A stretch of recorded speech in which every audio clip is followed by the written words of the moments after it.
ദൈവനാമം മഹത്വപ്പെടുമാറാകട്ടെ.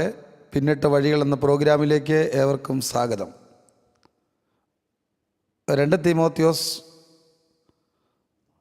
4:2 നാം ഇങ്ങനെ വായിക്കുന്നു: വചനം പ്രസംഗിക്കുക, സമയത്തും അസമയത്തും ഒരുങ്ങിയിരിക്കുക.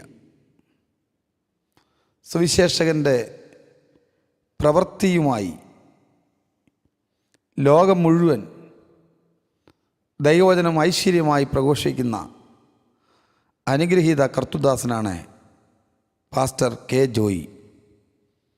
1/2 നൂറ്റാണ്ടായി മലയാളി ക്രൈസ്തവ സമൂഹത്തിന് തൻ്റെ അനുഗ്രഹീതമായ പ്രഭാഷണങ്ങൾ മലയാളി പെന്തക്കോസ്ത് സമൂഹത്തിന് ആവേശം പകർന്നിട്ടുണ്ട്. 100 കണക്കിന് സഭകൾ ഡൽഹിയിൽ, വടക്കേ ഇന്ത്യയിൽ ഒക്കെ സ്ഥാപിച്ച്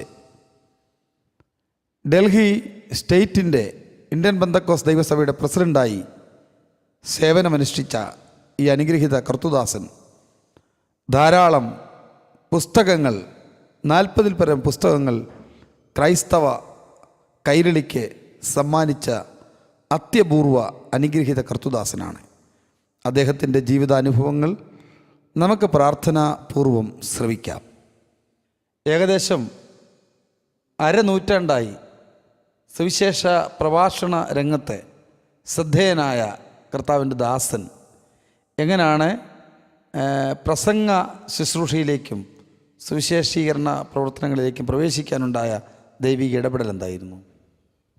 5 വയസ്സുള്ള ഒരു ബാലകനായിരുന്ന കാലം മുതൽ എൻ്റെ ആഗ്രഹം ഒരു സുവിശേഷകനാകണം എന്നുള്ളതായിരുന്നു. 25 വർഷങ്ങൾ ആരാധന നടന്നൊരു വീട്ടിലാണ് ഞാൻ ജനിച്ചു വളർത്തപ്പെട്ടത്. അതുകൊണ്ട് ദൈവവചനം ചെറുപ്രായം മുതൽ കേൾക്കുവാൻ അവസരങ്ങൾ ലഭിച്ചിരുന്നു. ആവേശത്തോടെ ഇത് കേട്ടു, ഹൃദയത്തിൽ സംഗ്രഹിച്ചു. 5 വയസ്സ് മുതൽ ഭവനത്തിനുള്ളിലും പരിസരങ്ങളിലും ഒക്കെ ഞാൻ പ്രസംഗിച്ചു. വനാന്തരങ്ങളിലും പോയി ആ പ്രസംഗങ്ങൾ ആവർത്തിക്കുമായിരുന്നു. 8-ാമത്തെ വയസ്സിൽ ക്രിസ്തുവിനെ രക്ഷിതാവായി സ്വീകരിച്ചു. വിദ്യാഭ്യാസ കാലത്ത് വിദ്യാർത്ഥികളോടും അധ്യാപകരോടും ദൈവവചനം പറയുമായിരുന്നു. 14-ാമത്തെ വയസ്സിൽ 10ാം സ്റ്റാൻഡേർഡ് പാസ്സായ ശേഷം ഉടനെ വീട് വിട്ടിറങ്ങി കുമ്പനാട് IPC ഹെബ്രോൺ ബൈബിൾ സ്കൂളിലെ വിദ്യാർത്ഥിയായി തീർന്നു. അതിനുശേഷം പൂർണ്ണസമയ സുവിശേഷ വയലിലേക്ക് ഞാൻ ഇറങ്ങി. 14-ാമത്തെ വയസ്സിൽ കേവലം 13 വയസ്സുള്ളൊരു ബാലകനായി കുമ്പനാട് ഹെബ്രോൻ പുരത്ത് PYPയുടെ പ്രസംഗ മത്സരത്തിൽ 1966 ജനുവരിയിൽ പ്രസംഗിക്കുമ്പോൾ പ്രസംഗാനന്തരം എൻ്റെ അടുക്കൽ പരേതനായ പാസ്റ്റർ K. എബ്രഹാം, ഞങ്ങൾ സാറപ്പച്ചെന്ന് വിളിച്ചു, അദ്ദേഹം എൻ്റെ അടുക്കൽ വന്ന് എന്നെ വിളിച്ച് അനുഗ്രഹിച്ച ശേഷം എൻ്റെ 13-ാമത്തെ വയസ്സിൽ ഇപ്രകാരം പറഞ്ഞു: മകനെ, നീ ഭാവിയിൽ അനുഗ്രഹിക്കപ്പെട്ട ഒരു സുവിശേഷ പ്രസംഗകനാകും. അദ്ദേഹത്തിൻ്റെ ആത്മകഥ ആ വർഷമാണ് പ്രസിദ്ധീകരിച്ചത്. അതിൻ്റെ കോപ്പി എനിക്ക് തരികയും ചെയ്തു. അങ്ങനെ ഏകദേശം കഴിഞ്ഞ 50ഓളം വർഷങ്ങൾ കർത്താവിൻ്റെ വയലിൽ പ്രസംഗിപ്പാനും പ്രവർത്തിപ്പാനും ദൈവമായ യഹോവ എനിക്ക് അവസരം നൽകി. കർത്താവിൻ്റെ ദാസൻ്റെ പ്രസംഗങ്ങൾ മറ്റുള്ള പ്രസംഗങ്ങളിൽ നിന്നും വേറിട്ട ഒരു രീതിയാണ്. ആ അനുഗ്രഹീതമായ പ്രഭാഷണ കല, ആളുകളെ, കേൾവിക്കാരെ പിടിച്ചിരുത്തുന്ന പ്രഭാഷണ കല എങ്ങനെയാണ് ഉണ്ടായത്? മാനുഷികമായ ഒരു കഴിവെന്ന് ഞാനത് അവകാശപ്പെടുന്നില്ല. സ്വർഗസ്ഥനായ ദൈവം എനിക്ക് തന്ന ഒരു പ്രത്യേക കൃപയാണ്. നോട്ട് നോക്കിയും പഠിച്ചും ഒരു ശുശ്രൂഷയും സാധാരണ ഞാൻ ചെയ്യാറില്ല. ദൈവവചനം നന്നായി പഠിക്കുന്നു, ഹൃദയസ്ഥമാക്കുന്നു, മനസ്സിലിട്ട് മനനം ചെയ്യുന്നു. അത് നന്നായി ഉള്ളിൽ സാച്ചുറേറ്റ് ചെയ്ത ശേഷം വേദിയിലേക്ക് എത്തുമ്പോൾ അത് മുടങ്ങാതെ ഭംഗിയായി ക്രമമായി പറയുവാൻ ദൈവം കൃപ നൽകുന്നു എന്ന് മാത്രമേ പറയാനുള്ളൂ. ഏകദേശം 40-ലധികം പുസ്തകങ്ങൾ രചിച്ചിട്ടുള്ള ദൈവദാസൻ്റെ ഏതൊക്കെ പുസ്തകങ്ങളാണ് പ്രസിദ്ധീകരിച്ചത്? അതിനുണ്ടായ പ്രചോദനം എന്തായിരുന്നു? എഴുതപ്പെട്ട പുസ്തകങ്ങൾ ഇപ്പോൾ ഏകദേശം 40 ഉണ്ട്. ഉൽപ്പത്തി പുസ്തക വ്യാഖ്യാനമാണ് ആദ്യമായി ഞാൻ എഴുതിയത്. ബൈബിൾ സ്കൂളിൽ ഞാൻ ക്ലാസ് എടുത്തുകൊണ്ടിരിക്കുന്നപ്പോൾ വിദ്യാർത്ഥികൾ ആവശ്യപ്പെട്ടു, ഇതൊരു പുസ്തകമാക്കിയാൽ കൊള്ളാം. അന്ന് എനിക്ക് പുസ്തകം എഴുതി പരിചയമില്ല. ഒന്ന് പരിശ്രമിച്ചു, എഴുതിക്കഴിഞ്ഞ ശേഷം ഞാൻ പ്രതീക്ഷിച്ചതിനേക്കാൾ അധികം അതിന് വലിയ സ്വീകരണമുണ്ടായി. അങ്ങനെ 5 or 6 പ്രാവശ്യം ഉൽപ്പത്തി പുസ്തക വ്യാഖ്യാനം എഴുതി. പിന്നെ കർത്താവിൻ്റെ വേലക്കാർ അറിഞ്ഞിരിക്കേണ്ട സാമാന്യ നിയമങ്ങളെ സംബന്ധിച്ച് തേജസ്സേറിയ ശുശ്രൂഷ എഴുതി. ഈ ഓരോ പുസ്തകവും പ്രസിദ്ധീകരിച്ച ശേഷം 6ഉം 7ഉം പ്രാവശ്യം അത് പുനഃപ്രസിദ്ധീകരണം ചെയ്യേണ്ടതായിട്ട് വന്നു. അങ്ങനെ മഹാദൈവത്തിൻ്റെ അളവറ്റ കൃപയാൽ ഇപ്പോൾ മലയാളം, ഹിന്ദി ഭാഷകളിൽ 40-ലധികം പുസ്തകങ്ങൾ പ്രസിദ്ധീകരിച്ചിട്ടുണ്ട്. മുമ്പേ പറഞ്ഞല്ലോ ശുശ്രൂഷകന്മാർ അറിഞ്ഞിരിക്കേണ്ട കാര്യങ്ങളെക്കുറിച്ച്. എന്തൊക്കെയാണ് അതിൻ്റെ ഉള്ളടക്കം? കർത്താവിൻ്റെ ദാസന്മാർ ശുശ്രൂഷ ചെയ്യുമ്പോൾ കീപ്പ് ചെയ്യേണ്ട സാമാന്യ മര്യാദകൾ, ഭംഗിയായി മറ്റുള്ളവർക്കും കൂടെ ആസ്വാദ്യകരമായ നിലയിൽ എങ്ങനെ ശുശ്രൂഷ ചെയ്യാം, അവിശ്വാസികളുള്ളൊരു യോഗത്തിൽ എങ്ങനെയാണ് ശുശ്രൂഷ ചെയ്യേണ്ടത്, വിശ്വാസികൾ മാത്രമുള്ള യോഗത്തിൽ എങ്ങനെയാണ് അതിൻ്റെ മാനേഴ്സ്, ഓരോ ശുശ്രൂഷയിലും അവരുടെ മുഖഭാവം, രീതി, പാലിക്കേണ്ട സാമാന്യ നിയമങ്ങൾ, അപ്പോൾ കൊടുക്കേണ്ട ദൂതുകൾ, ഇവയെക്കുറിച്ചാണ് തേജസ്സേറിയ ശുശ്രൂഷയിൽ വന്നത്. അതുകൊണ്ടാണ് ആ പുസ്തകം ഏറ്റവും കൂടുതൽ മലയാള വിശേഷ പെന്തക്കോസ്ത് സമൂഹം അംഗീകരിക്കാനിടയായത്. പുസ്തകങ്ങൾ 40-ലധികം പുസ്തകങ്ങൾ എഴുതിയതായിട്ട് പറഞ്ഞു. അതിനെക്കുറിച്ച് ഒരു ശരിയായൊരു വിവരണം നൽകിയില്ല, ഒന്ന് വിവരിക്കാവും? വ്യാഖ്യാന ഗ്രന്ഥങ്ങളാണ് വളരെ കൂടുതൽ. ഉൽപ്പത്തി പുസ്തകത്തിൻ്റെ വ്യാഖ്യാനം, കൊലോസ് ലേഖനത്തിൻ്റെ വ്യാഖ്യാനം, ഇടയലേഖനങ്ങളുടെ വ്യാഖ്യാനം, ആരോഹണ ഗീതങ്ങൾ മുഴുവനും എഴുതി അതിൻ്റെ വ്യാഖ്യാനം, 119 സങ്കീർത്തനം മുഴുവനും വ്യാഖ്യാനമാക്കി, ഫിലേമോൻ, തീത്തോസ് ഇതിനെ പ്രത്യേകം വ്യാഖ്യാനമാക്കി. അതുകൊണ്ട് ഒരു ഭാഗം. മറ്റേത് എൻ്റെ പ്രസംഗങ്ങൾ തന്നെയാണ്. ആത്മീയ സന്ദേശങ്ങളുടെ 7 വാല്യങ്ങൾ, 25 വിധം പ്രസംഗങ്ങളായി 7 വോളിയംസ് തന്നെ എഴുതി. അങ്ങനെ പ്രസംഗ പുസ്തകങ്ങൾ, അത് വ്യാഖ്യാന ഗ്രന്ഥങ്ങൾ, കൂടാതെ വിശുദ്ധ വിവാഹ ജീവിതത്തെക്കുറിച്ചും കുടുംബജീവിതത്തെക്കുറിച്ചുമുള്ള മറ്റൊരു പുസ്തകമുണ്ട്. പിന്നെ അതുപോലെ ദൈവത്തിൻ്റെ ദാസന്മാർക്കും സഭയ്ക്കും പ്രയോജനപ്പെടുന്ന നിലയിൽ അടിസ്ഥാന വേദോപദേശങ്ങൾ, വിശുദ്ധ വേദോപദേശങ്ങൾ എന്നുള്ള പുസ്തകം, ഇതൊക്കെ രാത്രിയിലും പകലും വളരെ അത്യധ്വാനം ചെയ്ത് എഴുതി. എന്ന് മാത്രമല്ല, ഈ പുസ്തകങ്ങൾ വായിച്ച് രക്ഷിക്കപ്പെട്ടവർ, സ്നാനപ്പെട്ടവർ അനേകർ എൻ്റെ അടുക്കൽ വന്നിട്ടുണ്ട്. അങ്ങനെ ഞാൻ ജനത്തെ പരിചയപ്പെടുന്നു. പാസ്റ്ററുടെ ഇന്ന പുസ്തകം വായിച്ചു, ഞാൻ തനിച്ചിരിക്കുമ്പോൾ അത് വായിപ്പാനിടയായി, കർത്താവിനെ ഞാൻ ആ മുറിയിൽ വെച്ച് രക്ഷിതാവായി സ്വീകരിച്ചു. എൻ്റെ ജീവിതത്തിൻ്റെ ഏറ്റവും വലിയ സന്തോഷം അതാണ്. വാമൊഴിയായും വരമൊഴിയായും ദൈവം എനിക്ക് തന്ന ശുശ്രൂഷ മൂലം അനേകം ആത്മാക്കളെ കാണുവാൻ ദൈവം ഭാഗ്യം നൽകി. ഈ ഡൽഹിയിലെ 100 കണക്കിന് സഭകൾ പോയി സ്ഥാപിച്ചും അതിൻ്റെ പ്രവർത്തനങ്ങൾ സജീവമായതിൻ്റെ രഹസ്യം എന്ന് പറയാമോ? സുവിശേഷ വേല എനിക്കൊരു ആദായ മാർഗമല്ല, വ്യവസായ മാർഗമല്ല. ഏതൊരു ജോലി ഞാൻ ചെയ്താലും എന്നെ നിയമിച്ചാക്കിയ ഉടമസ്ഥനോട് വിശ്വസ്തത പുലർത്തണമെന്ന് എനിക്ക് വളരെ നിർബന്ധമുണ്ട്. ആഴ്ചയിൽ 3 കോട്ടേജ് മീറ്റിങ്ങും സഭായോഗത്തിൽ സങ്കീർത്തനം വായിച്ച് പ്രസംഗിക്കുന്ന ആളല്ലായിരുന്നു ഞാൻ. ഒരു ഗവൺമെൻറ് ജോലിക്കാരൻ 8 മണിക്കൂർ ജോലി ചെയ്യണമെങ്കിൽ ചെയ്യുന്നെങ്കിൽ എന്തുകൊണ്ട് എനിക്ക് ചെയ്തുകൂടാ? അതുകൊണ്ട് എല്ലാ ദിവസവും രാവിലെ തന്നെ എൻ്റെ സഭാ ശുശ്രൂഷ കാലങ്ങളിൽ രാവിലെ തന്നെ എൻ്റെ പ്രഭാത കർമ്മങ്ങളെല്ലാം കഴിഞ്ഞ ശേഷം ഞാൻ ട്രാക്റ്റുമായി പോകും. ഒരു സ്ഥലത്ത് തന്നെ ആക്കിയാൽ എൻ്റെ കാല് കുത്താത്ത ഒരൊറ്റ വീട് പോലും ആ ദേശത്തുണ്ടാകരുത് എനിക്ക് നിർബന്ധമുണ്ട്.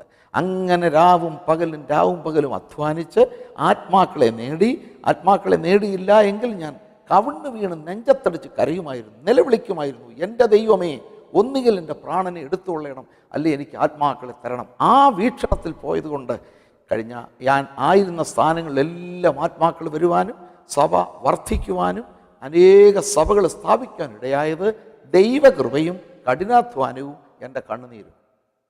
എവിടൊക്കെയാണ് സഭാ ചാർജിൽ ഇരുന്നിട്ടുള്ളത്?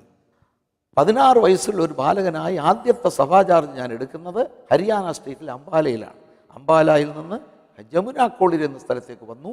അത് MP-യിലാണ്. അവിടെ നിന്ന് ബസ്തർ ജില്ലയിലേക്ക്, വനാന്തരങ്ങളിലേക്ക് പോയി.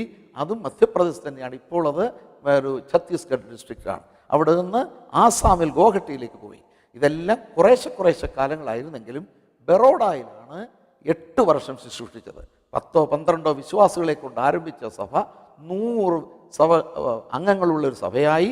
ഗുജറാത്തിൽ 8 സഭകൾ ഞാൻ സ്ഥാപിച്ചു. ഗുജറാത്തി ഭാഷയും കൂടെ പഠിച്ച് പ്രസംഗിച്ച് 8 സഭകളും സ്ഥാപിച്ചതുകൊണ്ടും സുവിശേഷ വയലിൽ പ്രസംഗത്തിനായി പബ്ലിക്കിൽ പോകാൻ തുടങ്ങിയത് അവിടെ ആയതുകൊണ്ടും ഇപ്പോഴും എന്നെ ബറോഡ ജോയി എന്ന് വിളിക്കുന്നു. 1981 അവിടെ നിന്ന് ഡൽഹിയിലേക്ക് താമസം മാറ്റി.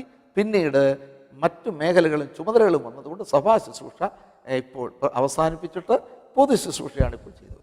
ഡൽഹി റീജൻ്റെ പ്രവർത്തനങ്ങളെക്കുറിച്ച് ഒന്ന് വിവരിക്കാവോ? 1993 ആണ്ടിലാണ് IPC north central region form ചെയ്ത് എന്നെ അതിൻ്റെ പ്രസിഡൻ്റായിട്ട് കുമ്പനാട്ടിൽ നിന്ന് നിയമിച്ചത്.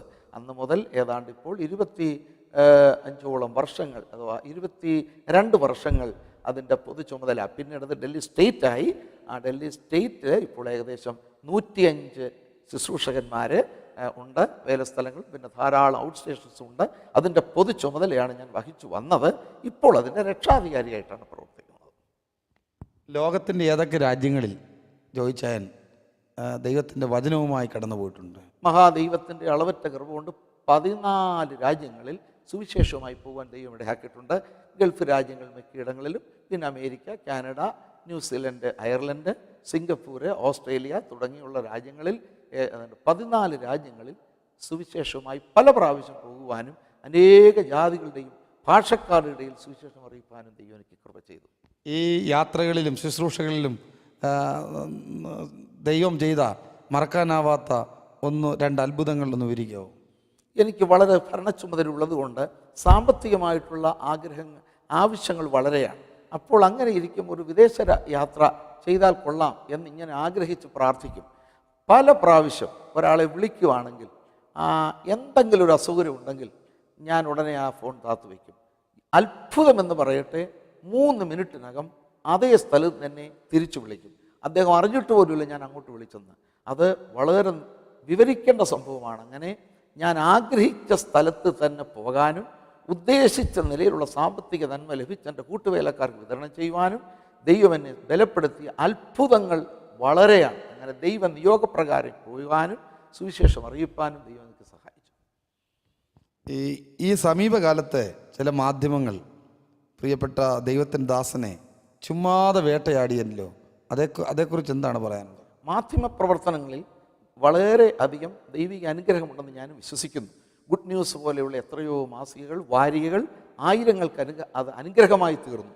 എന്നാൽ സമീപകാലത്ത് വോട്ട് പിടുത്തത്തിന് വേണ്ടി മാത്രം ഉണ്ടാക്കിയ ചില പ്രസിദ്ധീകരണങ്ങളുണ്ട്.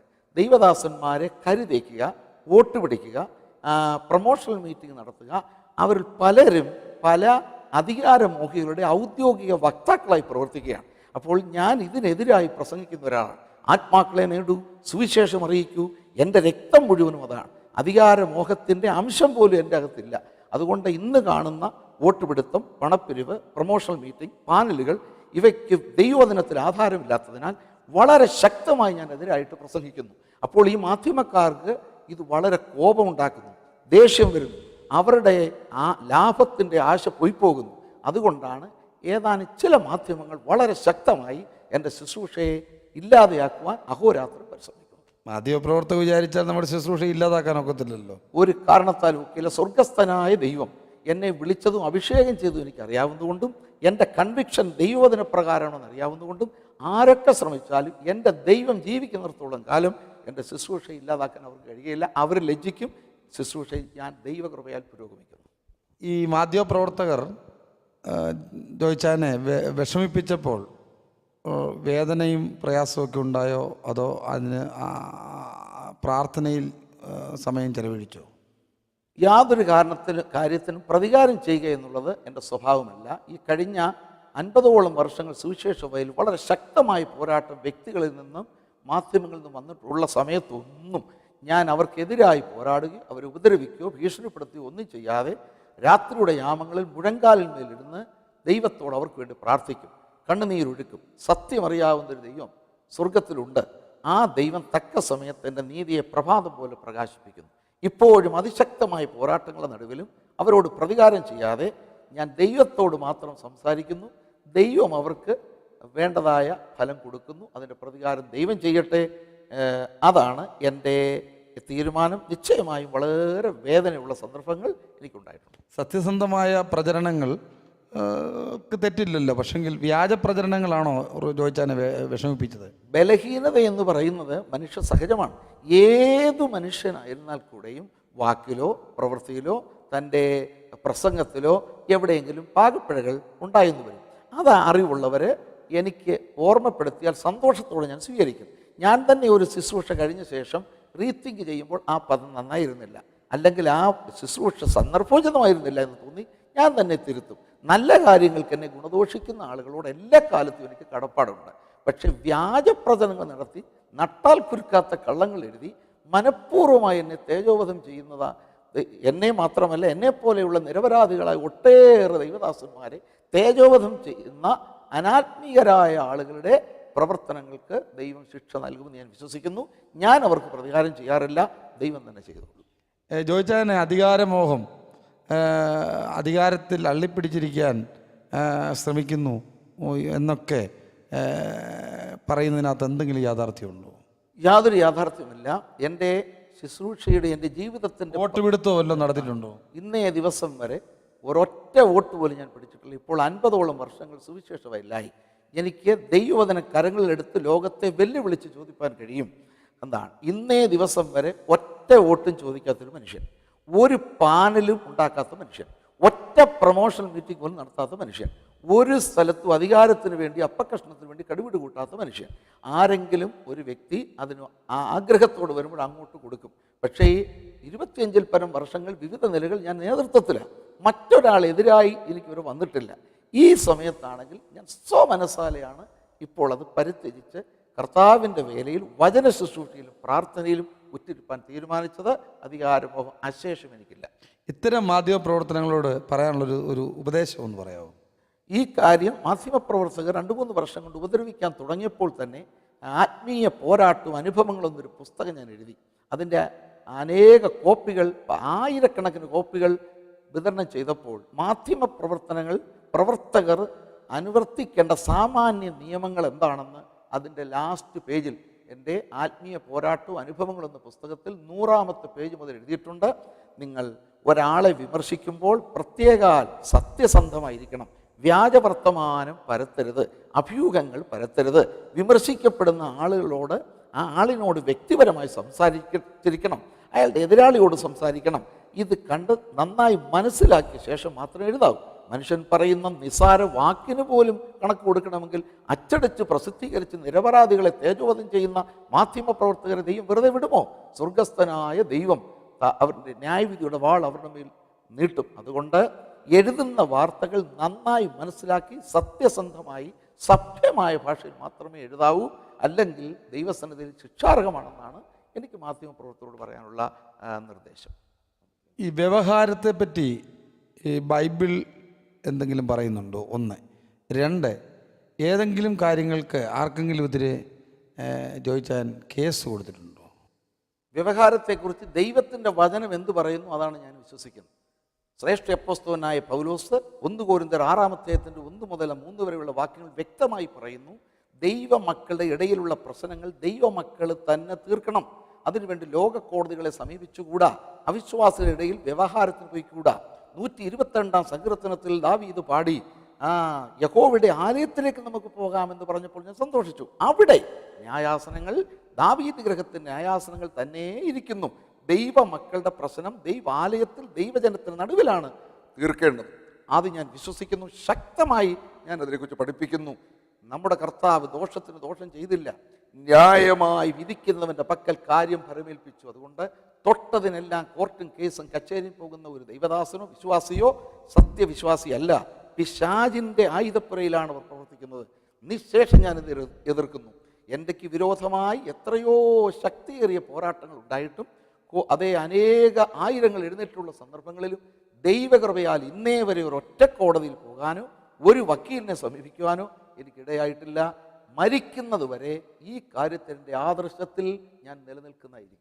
ഇന്ത്യൻ പെന്തക്കോസ്ത് ദൈവസഭയുടെ വളരെ ശ്രദ്ധേയനായ പ്രസംഗകനായ താങ്കൾ കുവൈറ്റിൽ വെച്ച് ഏതെങ്കിലും ആഭരണധാരിക്ക് ഓർഡിനേഷൻ നൽകിയിട്ടുണ്ടോ? സമീപത്ത് 2 മാധ്യമപ്രവർത്തകർ കൂടി ആലോചിച്ചിട്ട് അങ്ങനെ ഒരു ആരോപണം എൻ്റെ മേൽ വെച്ചു. ഞാൻ ആ കുവൈറ്റിൽ ചെന്നപ്പോൾ ഒരു ഓർഡിനേഷൻ ശുശ്രൂഷ നടത്തി. അന്നത്തെ കുവൈറ്റിലെ IPC ശുശ്രൂഷകൻ ഇന്നും ബോംബെയിലുണ്ട്, അന്ന് ജീവനോടുണ്ട്. ഇന്നേ ദിവസം വരെ അങ്ങോട്ട് സംഭവം ഉണ്ടായിട്ടില്ല. ഈ മാധ്യമപ്രവർത്തകരോട് വീണ്ടും ഞാൻ ചോദിക്കുന്നത്, ആ ആളിൻ്റെ പേരോ ടെലിഫോൺ നമ്പരോ ഒന്ന് തരാമെന്ന് ചോദിച്ചാൽ അവർ മുങ്ങുകയാണ്. അങ്ങനെ ജീവിതത്തിൽ ഭൂലോകത്ത് ജനിച്ചിട്ടില്ലാത്ത ഒരാളിൻ്റെ പേരിലാണ് അവരെന്നെ ആക്ഷേപിക്കുന്നത്. വെല്ലുവിളിച്ച് ചോദിക്കാൻ കഴിയും, ഒരൊറ്റ ആഭരണധാരിയെങ്കിലും എവിടെങ്കിലും വെച്ച് ഞാൻ ഓർഡിനേഷൻ കൊടുത്തിട്ടുണ്ടോ? അങ്ങനെ സംഭവം നടന്നിട്ടില്ല. ഡൽഹി സ്റ്റേറ്റിൻ്റെ ചുമതലയിൽ നിന്ന് ജോയിച്ചാൻ ഒഴിഞ്ഞിട്ട് അതിൻ്റെ രക്ഷാധികാരിയായിട്ട് മാത്രം സജീവമായി സുവിശേഷ വേലയിൽ പ്രവർത്തിക്കുന്നുവെന്ന് ഒരു മാധ്യമ വാർത്തകൾ കേട്ടു. ഇതിനകത്ത് യാഥാർത്ഥ്യം വല്ലതും ഉണ്ടോ? നേരത്തെ പറഞ്ഞതുപോലെ അധികാരമോഹം അശേഷം എനിക്കില്ല. എൻ്റെ രക്തം മുഴുവൻ പരിശോധിച്ചാലും ഒന്നില്ല.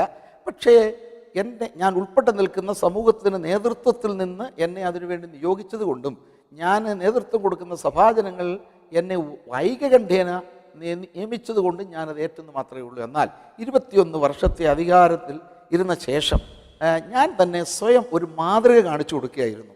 എന്നാൽ ഇന്നത്തെ ഗോളത്തിൽ പലർക്കും അവരുടെ ചുമതലയിൽ നിന്ന് മാറാനായിട്ട് ഒട്ടും മനസ്സില്ല.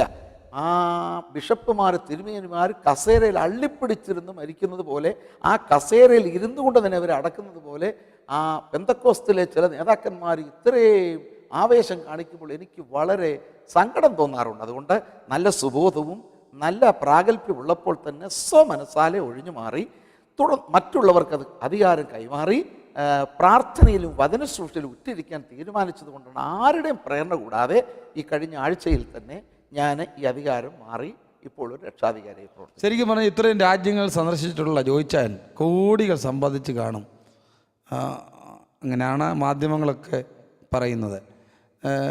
ഡൽഹിയിലൊക്കെ ഇഷ്ടം പോലെ ഫ്ലാറ്റും ഏക്കർ കണക്കിന് സ്ഥലമൊക്കെ കാണും. അങ്ങനെ ജോയിച്ചാൻ്റെ സാമ്പത്തിക നിലവാരം ഒന്നറിയാൻ താല്പര്യമുണ്ട്. ഡൽഹിയിൽ ഇഷ്ടം പോലെ ഫ്ലാറ്റും ഇഷ്ടംപോലെ കെട്ടിടങ്ങളും വസ്തുക്കളും ഉണ്ടെന്നുള്ളത് വളരെ ശരിയാണ് തലസ്ഥാന നഗരിയിൽ. എന്നാൽ പാസ്റ്റർ കെ ജോയിക്ക് ഒരു ബെഡ്റൂം കിച്ചൺ അല്ലാതെ യാതൊരു സാമ്പത്തികമായിട്ടുള്ള സ്വത്തുമില്ല. ഭൂതലത്തിൽ ഒരു സെൻറ്റ് വസ്തു പോലും ഇല്ലാത്ത ഒരു മനുഷ്യനാണ് ഞാൻ.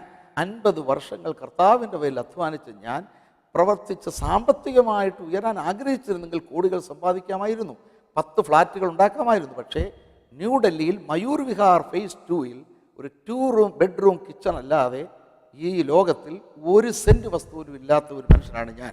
കഴിഞ്ഞ ചില നാളുകൾക്ക് മുമ്പ് ഇദ്ദേഹത്തിന് സ്വത്ത് വെളിപ്പെടുത്താമോ, കൊട്ടാരം പണിയും ദൈവദാസനും ഒക്കെ ആക്ഷേപിച്ചു. എന്നാൽ അവർക്ക് ഇത് വെളിപ്പെടുത്തിയാലും അവരും അത് വെളിപ്പെടുത്താറില്ല. കാരണം അമോര്യരുടെ അതിക്രമം ഇതുവരെ തികഞ്ഞിട്ടില്ല എന്ന് പറയുന്ന പോലെ അവരവരുടെ പാപം പൂരിപ്പിക്കുന്നു. ഇന്നും എന്നും ഞാൻ ഈ ഒരു വീക്ഷണത്തിൽ തന്നെ നിൽക്കുന്നു. ഇതാണ് 1 രൂപയുടെ FD ഇല്ലാത്ത മനുഷ്യൻ. പക്ഷേ ദൈവകൃപയാൽ 25 ആരാധനാലയങ്ങൾ IPCക്ക് വേണ്ടി പണിത് കൊടുക്കുവാൻ ദൈവം കൃപ ചെയ്തു. ആയിരങ്ങൾ 10,000ങ്ങളെ പോഷിപ്പിക്കാൻ ദൈവം കൃപ ചെയ്തു.